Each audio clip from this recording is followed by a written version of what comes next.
Switching gears, it is the new year. And did you know that the second most popular New Year's resolution is to be organized? Okay, so this is no small feat. Many of us find it overwhelming. So we brought in an expert. Meet certified KonMari consultant Ivanka Siolkowsky right now. This is exciting. So Ivanka, there's lots to talk about, but first I want you to explain to us, what is the KonMari method? What does that mean? So it's a method developed by a Japanese woman, basically talking about where to begin organizing, because that's where people have the most difficulty. If you don't know where to start, how do you keep going? That's right. So most people make the mistake of starting by location. Yeah. And then if you're going to do that, you're going to keep doing that forever. Mm-hmm. So this is broken down into 4 categories. So you want to start with clothing.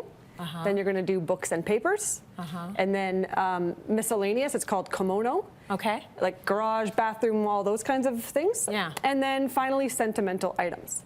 And it's important to do it in that order because obviously if you started with sentimental items, you're not going anywhere fast, right? Right. Okay, so instead of tackling the kitchen first, then don't do that. You do it by categories, and you'll be more effective that way. Very much so. Okay, so this system, the KonMari method, is like everywhere now. We have a picture of you with Marie Kondo. So Marie is the one that has sort of popularized this method, and we've talked about it before on the show. So many of our viewers are interested in it. So now that we know where to start, Ivanka is going to take us into her closet. Take a look. So when it comes time to organizing our closets, a lot of us think the first thing we need to do is decide what to get rid of. And we need to change that mindset right away and instead decide what it is we want to keep and what sparks joy. So what we're going to do is we're going to take all of our clothes from everywhere in the house and put them together in a pile. Once you get this pile, you're going to decide what it is that sparks joy by grabbing each item and taking it in your hands. The energy that's passed through that item will either bring you joy or it won't. And if it doesn't, it's time to say goodbye and say thank you to that item for doing the job that it had done. Be it keeping you looking great at a wedding or hanging in your closet and teaching you that you didn't need to buy it in the first place. Now here's one that sparks joy.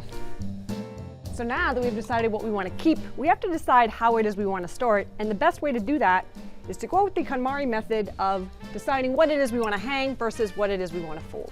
Now here in the closet, we're hanging things that are either very light in material, so they kind of flow in the wind, long things like dresses, and long dress pants, and skirts as well. So when it comes time to choosing your hangers, that's entirely up to you. There is no right or wrong for which hanger works for you. But what I would recommend is to not hang pants on a regular hanger like so, because what's going to happen is there's going to be a crease, and now every time you want to pull out those pants, you're going to have to iron them, and that's a blocker that's going to prevent you from wearing those more often than you should.